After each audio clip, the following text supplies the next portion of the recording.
Larnelle was paired up again, this time with fellow Christian artist Steve Green. Being asked to write and record a song for Promise Keepers dealing with racial conciliation, the two collaborated and wrote Teach Me to Love, based on their own experiences. I was raised in Argentina, and so I lived in a little small village, the only white-skinned, fair-haired kid in an entire town of indigenous people. So I knew what it was like to experience some prejudice and those kinds of things. I had plenty of backdrop. I had plenty of research that had already been done. Practical research from the experience with the restaurant, but wonderful divine involvement from my Lord. And what a pleasure and joy it was to put that down on paper in a song called Teach Me to Love. I suppose just as representatives, singing a song that maybe would help others see the other's point of view. And I think it accomplished that. All my life I've had to struggle to be free.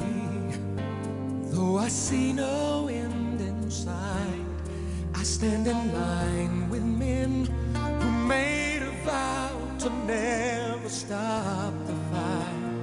And after that, it just became friends through the years. We've done many concerts together. We do duet concerts together. We were together in a three tenors concert in New York City, along with Steve Amerson, who is a fine, fine singer, with a 50-piece orchestra, 200-voice choir.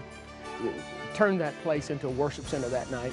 I don't know if I'd call us similar voice tenors. I think that, my goodness, there's, you know, Larnelle is Larnelle.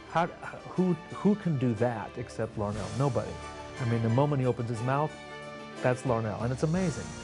And then Steve is a bit more classically trained, so he's, you know, classical and loud.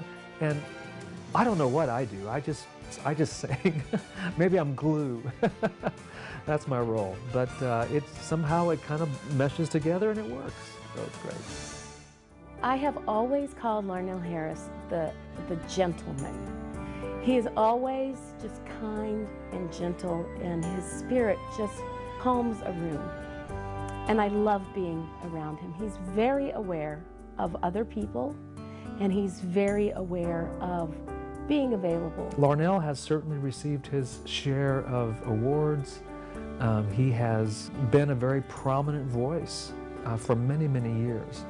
And yet, it hasn't gone to his head. It hasn't changed him. He is a nice man, which is kind of rare to find.